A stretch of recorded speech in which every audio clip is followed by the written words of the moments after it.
Tips hemat saat liburan. Buat teman-teman ya, TKW Hong Kong yang biasanya libur ya, tiap minggu libur, tanggal merah libur, pokoknya sering ada liburnya gitu loh. Mesti kan ngeluh toh, guys. Kalian pasti pusing ya, tiap minggu libur, nggak boleh apa namanya lembur sama majikan, majikan nggak mau ganti duit kan pusing.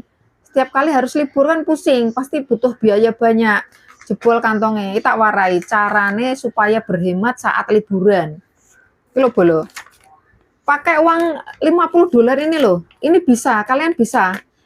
Nek pengen berhemat tenan loh ya, iki aja mbok omongi aku pelit-pelit pomedit ya.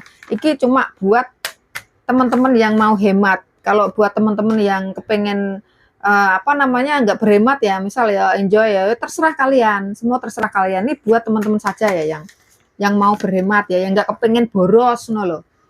Tak warai ya, pertama ya kalian ya misalnya dapat majikan rewel ya, nggak harus libur pokoknya ya. Wes metu susu ora apa-apa, metu susu ora apa-apa. Sang wong ngombe saka omah. Nak ngombe kan gak apa-apa banyu. Biasanya nama majikan rewel kan nggak boleh masak-masak ya, nggak boleh bawa makanan dari rumah ya. Air putih kan nggak apa-apa, masa mereka juga mau ngambil air putih. Wes nang ngisor wae rasa lunga adoh-adoh bolo. Rasa lunga nang adoh-adoh. Nek lunga adoh-adoh kan kita harus siap uang transport juga. Ngono lho, $50 ki cukup. Esok ya sarapan ngira sawan wae biasanya mbak-mbak wis warka.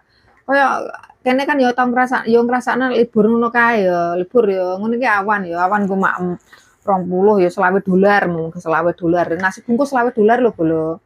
Banyune kan senek kuwi awan. Cek $20 to. $20 kuwi ge tuku apa jenenge? Ge tuku buah bolo $10, cek enek $15 to. $15 nganggo sorene tuku roti-roti ngono. Enak roti enak $15. Roti rega $5, $10 kuwi enak. Cukup toh.